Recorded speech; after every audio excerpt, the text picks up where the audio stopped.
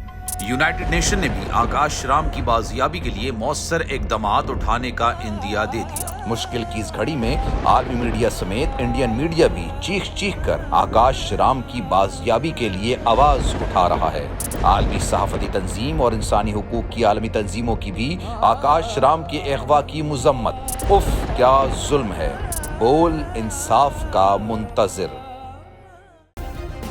Subscribe کریں اور بیل دبائیں تاکہ کوئی خبر رہ نہ جائے۔